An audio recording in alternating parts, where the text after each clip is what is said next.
हिमाचल प्रदेश की प्रमुख खबरें।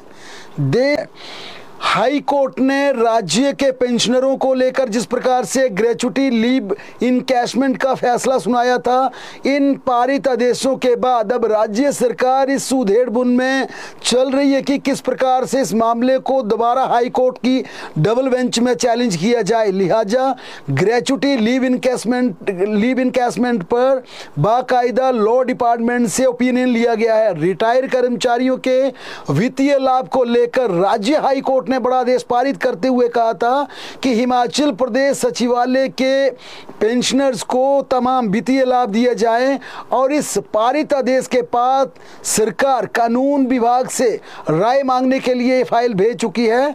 हाई कोर्ट ने वित्तीय लाभ देने को कहा था जो कर्मचारी 2016 के बाद सेवानिवृत्त हुए हैं।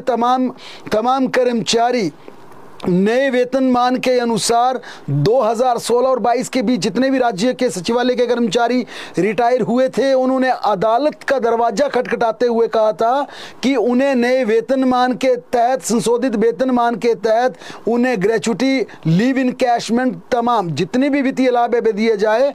हाई कोर्ट ने इस पर आदेश भी पारित किया था, राज्य सरकार को आदेश भी दिया था कि आप इन तमाम पेंशनर्स को इनके वित्तीय लाभ जारी करें। लेकिन अब कानून विभाग ने इस पर अपनी राय दी है, अपना ओपिनियन दिया है, जिस आधार पर राज्य की सुखविंदर सिंह सुक्खू सरकार अब कोर्ट में जाएगी और दिसंबर महीने में, क्योंकि इस मामले में दोबारा सुनवाई होनी है, तब तक सरकार को हाई कोर्ट में अपना पक्ष रखना है। सचिवालय के करीब 147 पेंशनर्स को वित्तीय लाभ मिलना है, जिसे लेकर यह मामला चल रहा है। इसके अलावा बड़ी बात यह कि हाई कोर्ट ने जैसे ही राज्य सचिवालय के पेंशनर्स के हक में फैसला सुनाया, अब तमाम दूसरे विभागों के रिटायरीज भी अदालत का रुख कर चुके हैं, क्योंकि उन्हें भी इस वित्तीय लाभ से वंचित किया गया है।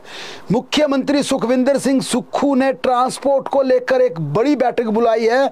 ठीक हमारा लाइव स्ट्रीम शुरू होने के दौरान तमाम अधिकारियों को सरकारी आवास ओकओवर में बुलाया गया है और इसमें एजेंडा तय किया गया कि हिमाचल प्रदेश में ई व्हीकल्स की लॉन्चिंग की जाएगी। इसकी लॉन्चिंग पर बड़ा फैसला होगा। इसमें मुख्य सचिव प्रबोध सक्सेना, प्रधान सचिव ट्रांसपोर्ट आरडी नजीम, मुख्यमंत्री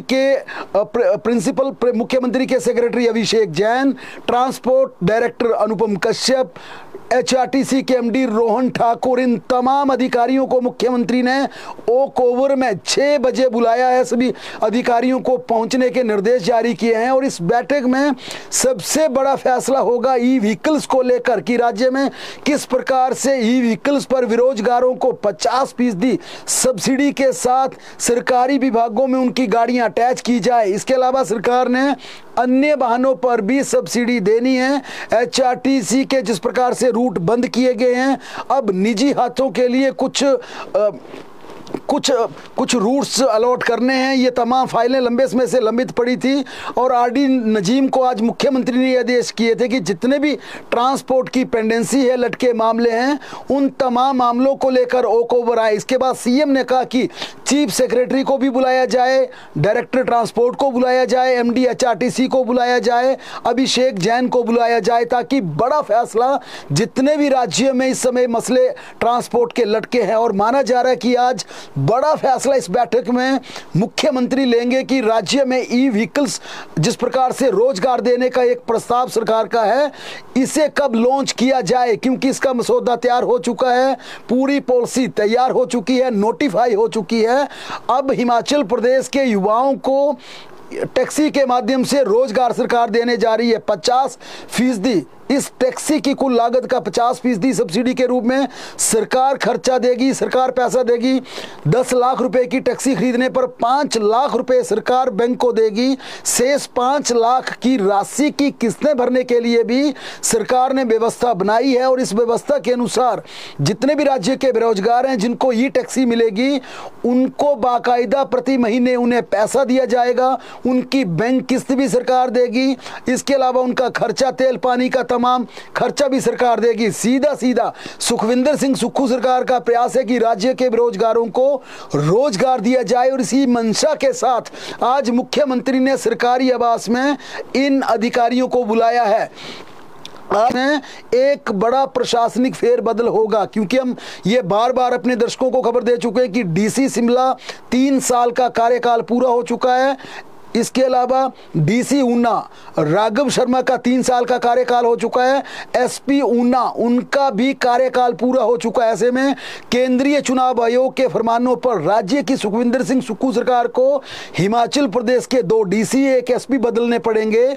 और अब धीरे धीरे दबाव इस चीज का भी बन रहा है कि जो दूसरे जिलों में भी डीसी जिनका कार्यकाल करीब 1, 1.5 या 2 साल से ज्यादा हो गया है, या जिन डीसीज को फील्ड में 2 साल से ज्यादा वक्त हो गया है, उन तमाम डीसीज को सचिवालय वापस बुलाकर उन्हें स्पेशल सेक्रेटरी डिपार्टमेंट का लगाया जाए। देखना यह है कि मुख्यमंत्री किस प्रकार से कॉल लेते हैं, क्योंकि यहां पर 2 डीसी 1 एसपी इनका हटना तय है, क्योंकि केंद्रीय चुनाव साफ कह चुका है कि 3 साल का कार्यकाल पूरा कर चुके डीसीज एसपी तमाम एसडीएम एडीएम तमाम अफसरों को हटाएं, जिनमें बड़ा नाम शिमला के डीसी आदित्य नेगी का, डीसी ऊना राघव शर्मा का, इसके अलावा अरिजीत सेन एसपी ऊना, ये 3 ऐसे अधिकारी हैं जिन्हें केंद्रीय चुनाव आयोग की डायरेक्शन पर आदेशों पर मुख्यमंत्री को हटाना पड़ेगा। अब देखना यह है कि इन 2 डीसीज को हटाने के बाद सीएम सुक्खू दूसरे कितने जिलों के डीसीज को बदलते हैं, यह सबसे बड़ा दबाव सीएम के ऊपर रहेगा।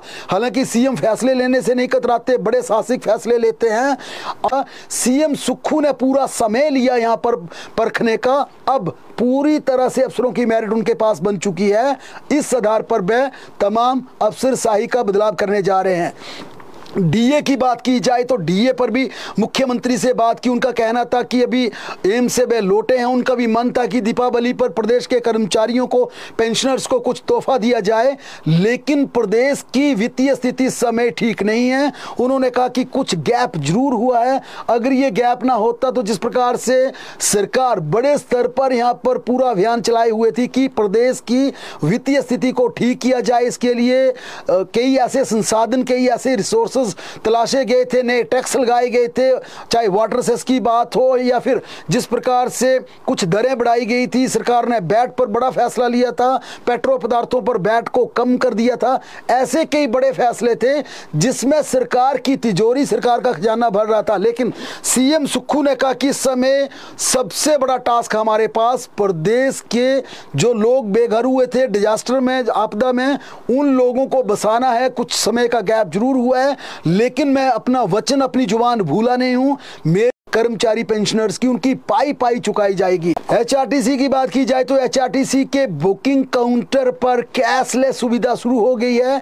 क्यूआर कोड स्कैन कर किराए की पेमेंट कर सकेंगे, यानी कि हिमाचल प्रदेश में एचआरटीसी बस का टिकट लेने के लिए, काउंटर पर टिकट लेने के लिए अब पैसों का झंझट खत्म हो गया है।